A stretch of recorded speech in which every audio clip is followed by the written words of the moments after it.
Welcome everybody. I am here today doing a little different video format. I am here with Berklee Olson. She is a real estate broker here in Washington State. Her and I have been working together for multiple years at this point, helping homeowners who are in default or facing foreclosure sell their properties.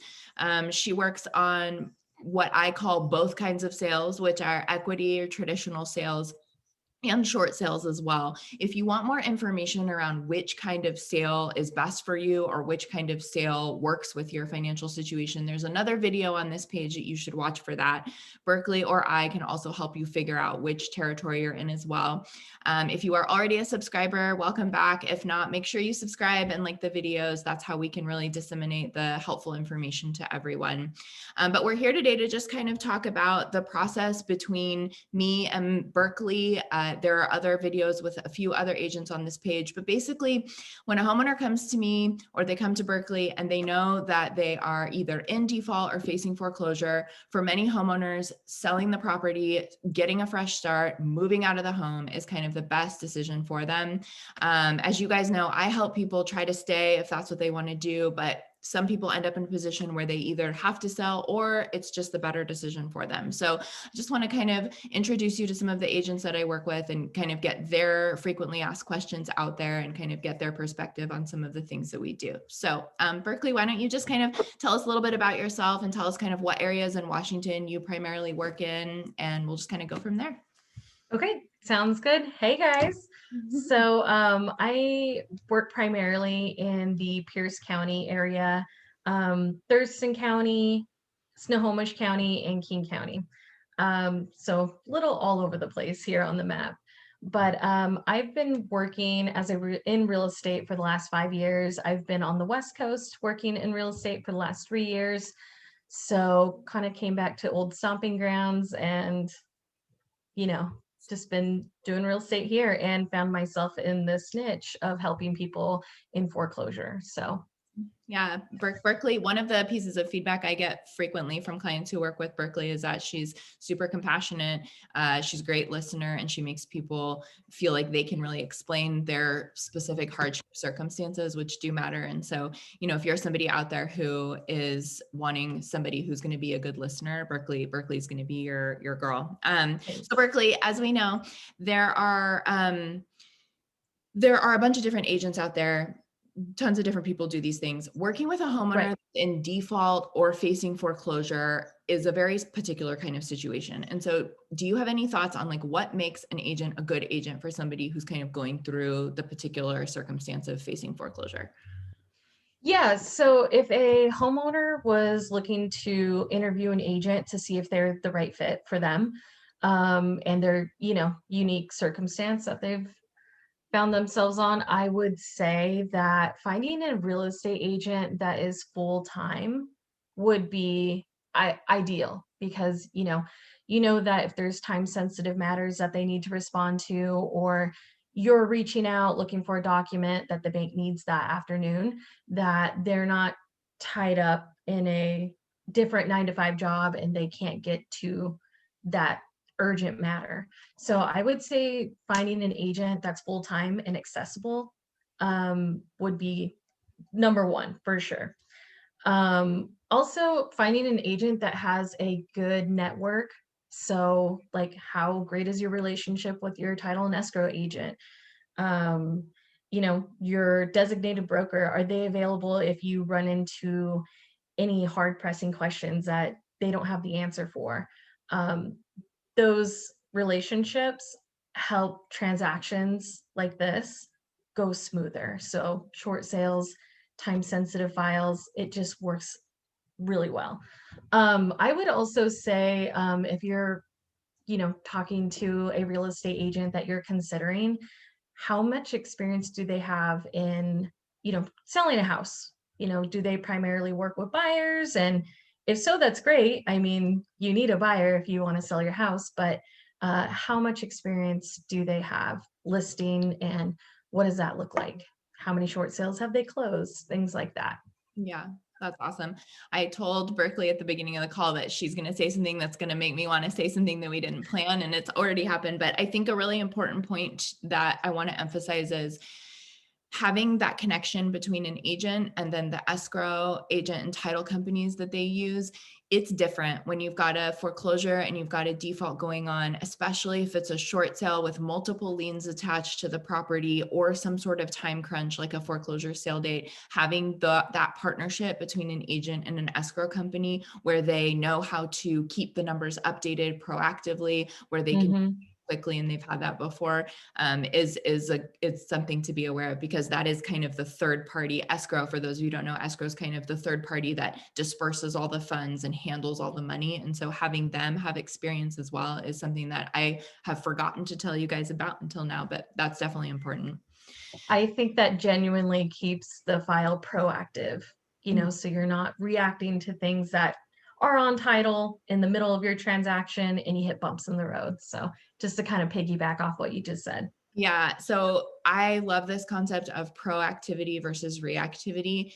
So the reason, as I'm sure some of you guys know, if you're going through this, the reason that proactivity is so important when you're choosing your kind of foreclosure prevention team is that there is a timeline in place. Whether the timeline is a little bit longer or a little bit shorter, if you are in default on your mortgage, at some point the bank is going to foreclose on you. And every month that passes, you're owing more money and able to retain less money. And so doing things in a proactive manner instead of waiting for something to happen is super important. And that's something that Berklee and I try to get on top of and be in front of together. Okay, so along the lines of this fast move out timeline, so let's say a person comes to you, you connect with a person, they're in default, and they do have kind of like a foreclosure timeline. Can you just kind of explain, how do you sell that home in the time frame that works? What are some things that you do to get that buyer in the door and get that home sold so that the homeowner doesn't end up kind of shoved up against a wall or pushed back to this kind of crazy foreclosure timeline? Yeah, so that really depends on the time frame. If this homeowner knows that a foreclosure date is going to be scheduled but hasn't yet, they Mhm, have a little bit more of a luxury with time. mhm. So we might be able to price the property a little bit differently, maybe a tad bit higher to see if we can capture as much profit as possible for them to move forward with their life. If they're super pressed with a very short time frame, we might price the property a little bit more aggressively. We might, whatever we can do to find a positive result for them within that time frame is what's going to happen. Yeah. So we really try to assess if we can jump on market right away. Do we need to do any fixes? Things like that. And that's kind of one of the ways that you and I work together, right? Is because Yeah. homeowners need, so, if you're watching this and you're like, "Ooh, I don't know what my foreclosure timeline is." That's a good Uh-huh. question for me and for Berklee. We both do this work, but I can help you understand, okay, this is your time frame, meaning you need to have the home sold by this date. And then we kind of work backwards. And then we say, okay, Berklee, knowing that it needs to be closed by this date, how much time, do you need? And then Berklee's job is to kind of say, well, these are the conditions of the properties in this area. This is how long it's taking to get buyers in the door. And then we can kind of together work backwards. So if you're somebody out there who's like, I think I want to sell my home, I know I'm in default, but I don't know how much time I have, that's a great place to start. Figure out how much time you have, and then we can kind of build a foreclosure move out timeline that kind of works for you. Absolutely. Okay, so common questions that people ask that I would like to get. Let's just talk about repairs for a moment. So can Yeah. you tell our viewers, why do we not have people make repairs to short sale properties? If somebody's in a short sale, meaning they're underwater, why do we not have them dump a bunch of money in the home and make repairs? So first off, it's just not necessary. So why it's not necessary is because the bank is going to look at your property in its current condition. And the bank is also going to look at what other properties in similar condition to yours sell for. So if, let's just say your property is pretty distressed, we'll just use that example. Because you are probably not walking away with a profit to the house. That's what a short sale is just negotiating that you're going to walk away. Um, you do not need to put extra funds into the home for it to sell. Mhm. The bank is going to use the fair market value of your house, your property's condition to sell it and come to a number that makes sense for everybody. Yeah, that's a great way to explain it. A short sale, I always tell my homeowners, a short sale is a clean break. So you can walk away, but because you owe more than the home's worth, the bank is getting all of the proceeds of the sale. So if you're not getting anything out of it, there is no reason for you to put anything into it. And I always yeah, I advise my sellers just to hold on to your money. You know, you're going to be in the house for as long as the property is being negotiated with the bank and the sale's going through. yeah, Save as much as you can and start fresh. You know, exactly. if that looks like getting a storage unit and moving things out slowly within that time frame, then that's what you would want to focus your funds on versus, fixing the house that's already going to be forgiven. Yeah. And that's something that I don't think gets expressly mentioned a lot, which is the time period. So a short sale requires negotiation, right? Because you have to get the banks to approve it. You have to get them to say, okay, you can sell it. We'll accept less than what's owed. But the time period where that's going on, the homeowner is living in the home for free at that point, and they're not paying their mortgage anymore. Yeah. I'm negotiating, you're working with the buyer. And so that is not the time to be making repairs or dumping money into the home. That's time for homeowners to be saving their money. And so, it's not really usually listed as like a benefit of a short sale, but if you start a short Mhm. sale, you will inevitably have at the fastest possible timeline, 90 days of living there for free, Yeah. times much more. Berklee and I have closed them with timelines all over the map. Some short sales are long, some are short, but yeah, they get to live there for free, which is a good point. Yeah. Okay, so after the closing takes place, most people want to know, when do the funds come? So if you're not in a short sale situation and you're selling your home in default, but you have equity in the property, they get money at the end of that. When do they get their money? I actually don't know the answer to that. I'm out before that. So, yeah. So, escrow is going to distribute funds after the sale closes. So let's just say it was an equity sale, or even some short sales still have funds going to the seller if you can negotiate relocation fees. So, I like to tell my sellers to get a wire transfer. I've worked with a lot of sellers that need money immediately, like before closing. They're like, I need my money now. Mhm. And I've worked with sellers that, aren't really in a bind to worry about when funds get released. But if you do a wire, it is released to you much faster than a check does. Because if you get a check for, let's just say you net 20 grand or 30 grand from selling your home, you go take that check to the bank, they're going to clear $200 depending on your bank, and they're going to take 14 days to release a small amount more, and then an additional 5 days to release it, so on and so forth, just depending on your bank. So I like just to have my sellers get their wire information, provide that at closing, and uh, escrow will distribute funds within the next business day. Yeah, that's great. Yeah. We worked on one together where the person definitely needed their money quickly. She got a wire. And then a side note is she also needed a quick letter kind of for future landlords. So when you do a short sale, right, and you're in default, your credit's being affected. And so sometimes homeowners run into a situation where they have a hard time renting because they have this kind of negative credit score. And so in addition to getting a quick wire after closing, from time to time, I will send a homeowner away with a letter that just says, hey, this is why their credit score is low, and this is how they were proactive in handling their financial situation. So completing a short sale is different than like letting your home just go to foreclosure. And so sometimes, getting that wiring quickly, getting the funds as fast as possible, and then also walking away with a letter that they can hand to future landlords saying, here's why I'm in this situation and here's what I did to be responsible, helps them kind of ease the transition out of the home. Okay, so what about homeowners who are like, hey, I want to do the short sale, I want that, but I can't pay for my utilities anymore? What are some options to figure all that out? How do the utilities play into these transactions? So if a homeowner is not paying utilities and they're behind, that's going to get negotiated with the bank during short sale, or it's going to be taken care of through escrow. So let's just say you have an equity sale and you still can't afford to pay your utilities.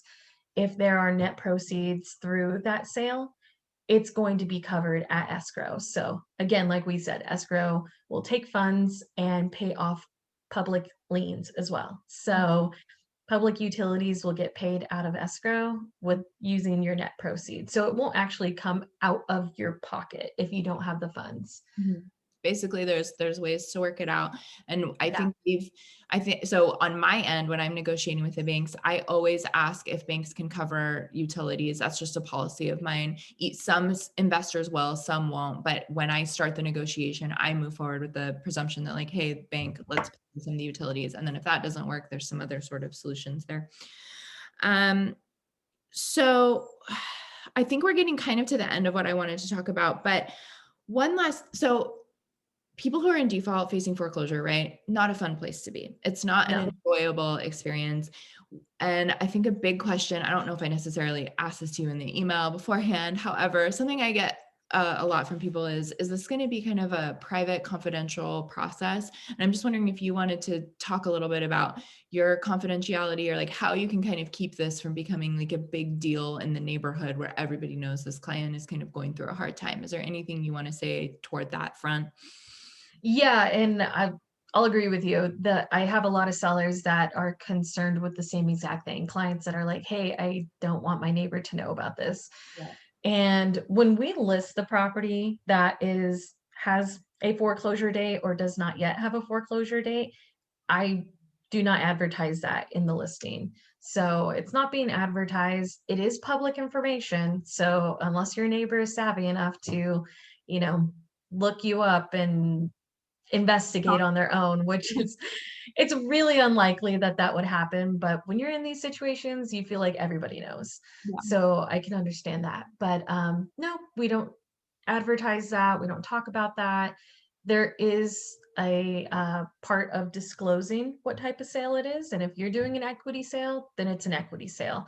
Mhm. Uh, that's all that gets advertised. If it is a short sale, it is listed on the MLS as a short sale. Mhm. But again, your information isn't out there for the world to see. Yeah. So if a buyer or your neighbor is on Zillow or Redfin and they're just browsing what's going on in the neighborhood, they're not going to see private information that they should not. Yep. Yep. And just because somebody is doing what I always tell people is just because somebody has a short sale listed, that doesn't really indicate anything else that's going on with their financials. All it means is just kind of a neutral comment, which is the home's underwater. And there are Hmm. plenty of people who are very responsible with their finances whose homes Oh happen to yeah. be underwater. It happens. And so that's really the only piece of information that kind of goes out there. Yeah. So I think we're at the end of what I wanted to talk about today, but I want to share just one story that a client shared with me about Berklee, working with her. I don't even know if her and I have discussed this, but I had a client in Seattle. She'd lived in her home for several years. It was her home. It was finally time for her to move. And when we finally completed the sale, she told me that she wasn't super versed with faxing documents or scanning and emailing, and she really didn't have the money. I don't know if you guys have ever faxed a document from a fax store, but it's really expensive. to Yeah, it is. and she told me just kind of when she was thanking me after that, Berklee drove to her house every time documents needed to get transferred somewhere. Berklee sat down with her and did the documents. And so I'm kind of the person in the office on the phone making it happen with the banks, and Berklee's a person on the ground. And she will drive out to you, she will meet with you in person, and she'll give you that kind of one-on-one support. So if you're somebody out there who is either falling behind, is about to fall behind, is in foreclosure, or you feel like it's moving in this way, or if you just want to sell your home, give Berklee a call, give me a call, and the first thing we'll do is we'll just find out what's going on, and we'll figure out what's best for you. And what I always want to end these with, if it's best for you to try to stay, I will be the first one to tell you that. We only end up in a sales situation if that's what you want, if that's your only option, or if that's what works Mhm. for you. So anything you want to throw out there before I end the call, Berklee? Yeah, I think to touch on that, these conversations are free. So having a conversation doesn't mean that you have to go with anything that we discuss. You could realize that you have plan A, option B, C, and D, and that none of them work for you. And having that information and being able to make that decision for yourself, it's empowering. And if you could, get a clear idea of what your goal looks like through those conversations, then, job well done. It's great. If you can keep your house, that's amazing. That's what we want. Yep. And if it turns out that you have to sell your house or that you want to sell your house and you have different plans for yourself. You want to move to Arizona, you want to move somewhere else.